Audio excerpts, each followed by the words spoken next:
ನಾನು ಇವರನ್ನ ಹುಟ್ಟು ಅಡಗಿಸಬಹುದು ಅನ್ನುವಂತ ನಿರ್ಣಯ ಹಾಗೆ ಮಾಡಿಂದ ಇಲ್ಲಿ ಏನಾಗುತ್ತ ಅಂತಂದ್ರ ಈ ಆಚಾರ್ಯರ ಗುರುಗಳ ಉಗಮ ಅವತಾರ ಆಗ್ತಾ ಇದೆ. ದೇವರು ಈ ದುಷ್ಟರ ಸಂಹಾರ ಮಾಡಿದ್ರ ಈ ಗುರುಗಳು ದುರ್ಬುದ್ಧಿಯ ಸಂಹಾರ ಮಾಡ್ತಾರೆ.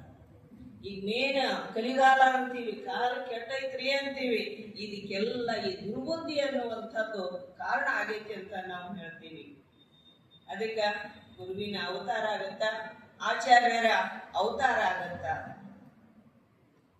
ಈ ನಮ್ಮ ಭಾರತೀಯ ಸಂಸ್ಕೃತಿಯೊಳಗ ಈ ದುಷ್ಟರನ್ನ ಸಂಹಾರ ಮಾಡತಕ್ಕಂತಹ ಭಗವಂತನಿಗಿಂತಲೂ ತನ್ನ ಶಾಸ್ತ್ರ ಚಿಂತನೆಯಿಂದ ತನ್ನ ಜ್ಞಾನದ ಒಂದು ಬೆಳಕಿನಲ್ಲಿ, ಪ್ರಖರದ ಬೆಳಕಿನಲ್ಲಿ ದುಷ್ಟರನ್ನ ಶಿಷ್ಟರನ್ನಾಗಿಸುವ, ಸಜ್ಜನರನ್ನಾಗಿಸುವ ಗುರುವೇ ಅತ್ಯಂತ ಶ್ರೇಷ್ಠನಾಗ್ತಾ ಇದ್ದಾನೆ.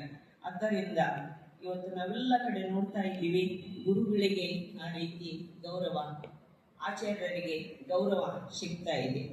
ಹಾಗೇನೆ ಜಗದ್ಗುರು ಪಂಚಾಚಾರ್ಯರು ಅವತಾರ ತಾಳ್ತಾ ಇದ್ದಾರೆ ಈ ಉದ್ದೇಶಕ್ಕಾಗಿನೇ. ಈ ದುಷ್ಟ ಬುದ್ಧಿಯ ವಿನಾಶಕ್ಕಾಗಿ, ಸದ್ಬುದ್ಧಿಯ ಒಂದು ಸಂರಕ್ಷಣೆಗಾಗಿ ಈ ಆಚಾರ್ಯರು, ಪಂಚಪೀಠದ ಆಚಾರ್ಯರು ಭೂಲೋಕದಲ್ಲಿ ಅವತಾರ ತಾಳ್ತಾ ಇದ್ದಾರೆ. ಶಿವನ ಆದೇಶ ಆಗ್ತಾ ಇದೆ.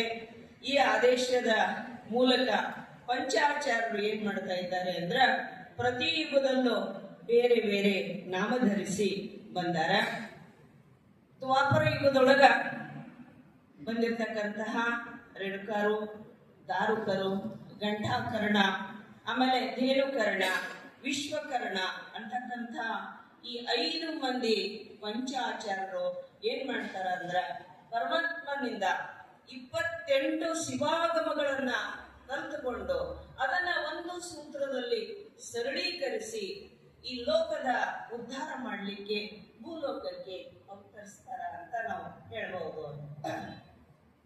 ಹಾಗೆ ಈ ರೇಣುಕಾಚಾರ್ಯರ ವಿಷಯಕ್ಕೆ ನಾವು ಬಂದಾಗ, ರೇಣುಕಾಚಾರ್ಯ ನಾವು ಹೇಳ್ತೀವಿ ಸ್ವಯಂಭೂ ಅಂತೀವಿ, ಲಿಂಗೋದ್ಭವರು ಅಂತ ಕರೀತಾ ಇದ್ದೀವಿ, ಶಿವಾಂಶ ಸಂಭೂತರು ಅಂತ ಕರೀತಾ ಇದ್ದೀವಿ. ಈ ಕಲ್ಪನೆಗಳು ಸುಳ್ಳೇನಲ್ಲ, ವೈಜ್ಞಾನಿಕವಾಗಿ ಇವು ಪ್ರೂಫ್ ನಿಜ ಅಂತ ತೋರಿಸಿವೆ. ಯಾಕಂದ್ರೆ ವಿಜ್ಞಾನದ ಕ್ವಾಂಟಮ್ ಸಿದ್ಧಾಂತಕ್ಕೆ ನಾವು ಹೋದ್ವಿ ಅಂದ್ರ ಅಣುರೇಣು ತೃಣಕಾಷ್ಟ ಅಂತ ನಾವು ಕರೀತಾ ಇದ್ದೀವಲ್ಲ, ಆ ಅಣುವಿನಲ್ಲಿಯೂ ಕೂಡ ಭಗವಂತನ ಒಂದು ಕಲ್ಪನೆಯನ್ನ ಇವತ್ತು ನಾವು ಕಲ್ನಾಗ ಹೆಂಗ್ ಹುಡ್ತಾನ್ರಿ ಅನ್ಬೋದು. ಇಲ್ಲಿ ಅರೆ ಲಿಂಗರಿ ಕಲ್ಲದು, ಅಲ್ಲಿ ಇವ ರೇಣುಕರು ಹುಟ್ಟು ಬಂದ್ರು ಅಂತ ದೊಡ್ಡ ಪ್ರಶ್ನೆಯನ್ನ ಕೇಳ್ತೀವಿ. ಆದ್ರೆ ಆ ಕಲ್ಲಿಗೂ ಕೂಡ ಪ್ರಾಣ ಪ್ರತಿಷ್ಠಾಪನೆ ಅಂತ ಆಗ್ತಾ ಇದೆ. ಇವೆಲ್ಲ ಸಾಮಾನ್ಯವಾಗಿ ಗರ್ಭಗುಡಿಯಲ್ಲಿ ಕೂಡಕ್ಕಿಂತ ಮೊದಲದ ಕಲ್ಲೇ, ಶಿಲೆಯೇ.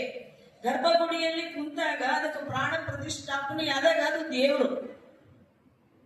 ಇವತ್ತ ಹನುಮಂತನ ಉದಾಹರಣೆ ಕೊಡ್ಬೋದು.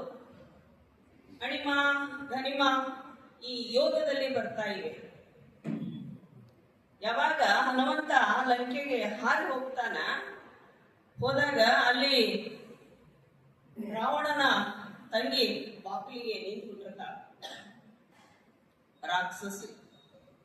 ಯಾಕೆ ಹನುಮಂತನಿಗೆ ಆ ಸಾಮರ್ಥ್ಯ ಇರಲಿಲ್ಲ, ಅದಕ್ಕೆ ದೊಡ್ಡ ವ್ಯಕ್ತಿಯಾಗಿ ಹೋಗ್ಬೋದಾಗಿ. ಆದರೆ ಆತ ಅಣುವಿನಲ್ಲಿ ಅಣುವಾಗಿ ಶ್ರೀಲಂಕವನ್ನ ಪ್ರವೇಶ ಮಾಡ್ತಾ ಇದ್ದಾನೆ ಅನ್ನುವಂಥ ನಾವು ಮೂಲ ಸಿದ್ಧಾಂತಕ್ಕ ಹೋದಿವಿ ಅಂದ್ರ ಈ ಲಿಂಗೋದ್ಭವ ಅನ್ನುವಂತಹ ವೀರಾಗಮಗಳ ಮಾತನ್ನ ನಾವು ಒಪ್ಕೋಬೇಕಾಗುತ್ತೆ. ಇಲ್ಲಿ ಸಿದ್ಧಾಂತ ಶಿಖಾಮಣಿಯಲ್ಲಿ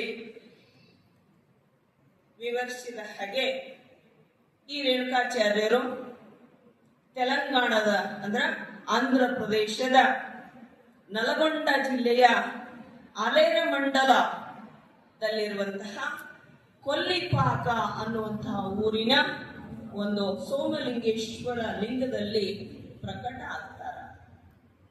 ಅದಾದ್ಮೇಲೆ ಅವರ ಏನು ಮೂಲ ಉದ್ದೇಶ ಏನು? ಸಮಾಜದ ಉದ್ಧಾರ, ಲೋಕದ ಉದ್ಧಾರ.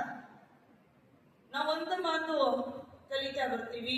ಈ ಸಾಹಿತ್ಯವನ್ನ ಅಭ್ಯಾಸ ಮಾಡುವಂತಹ ವಿದ್ಯಾರ್ಥಿಗಳಾಗಿ ನಾವು ಓದ್ತಿರ್ತೀವಿ. 12ನೇ ಶತಮಾನ ಅಂತಂದ್ರ ಕ್ರಾಂತಿಯ ಯುಗ ಅಂತ ಕರೀತೀವಿ. ಜಾತಿ ಇರ್ಬೋದು, ಎಲ್ಲರಿಗೂ ಸಮಾನ ಅವಕಾಶ ಇರ್ತಿರ್ಬೋದು, ಹೆಣ್ಣು ಮಕ್ಕಳಿಗೆ ಅನುಭವ ಮಂಟಪ ಅನ್ನುವಂತಹ ವೇದಿಕೆಯನ್ನು ಕಲಿಸಿರ್ತಕ್ಕಂಥದ್ದೊಂದು ಓದ್ಕೊಂಡು ಬಂದವು. ಕ್ರಾಂತಿಯ ಹಿನ್ನೆಲೆಯಲ್ಲಿ ಹುಟ್ಕೊಂಡಂತಹ ಸಾಹಿತ್ಯ ಪ್ರಕಾರಗಳು ಎರಡು ಅಂತ ಹೇಳ್ತೀವಿ. ಒಂದು ವಚನ ಸಾಹಿತ್ಯ ಅಂತ ಹೇಳ್ತೀವಿ, ಇನ್ನೊಂದು 16ನೇ ಶತಮಾನದ ದಾಸ ಸಾಹಿತ್ಯ ಅಂತ ಹೇಳ್ತೀವಿ. ಆದರೆ ಅದಕ್ಕಿಂತ ಮೊದಲು ಈ ದೊಡ್ಡ ಕ್ರಾಂತಿ ನಡೆದಿತ್ತು ಅನ್ನೋದನ್ನ ನಾವು ಮರೆತು ಬಿಡ್ತೀವಿ.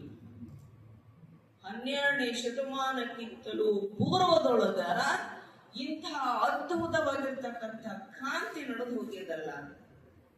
ಓದ್ತಾ ಇದ್ವಿ ಅಂತಂದ್ರ ಇಂತಹ ಪುಸ್ತಕಗಳನ್ನ ನಾವು ಮರು ಓದನೆಗೆ, ಮರು ಚಿಂತನೆಗೆ ಒಳಪಡಿಸಿದ್ವಿ ಅಂದ್ರೆ ನಮಗಿದು ವೇದ್ಯ ಆಗ್ತಾ ಇದೆ. ಯಾಕೆ ನಾ ಈ ಮಾತು ಹೇಳಿದೆ ಅಂದ್ರ, ಒಬ್ಬ ಕೆಳಸ್ತರದ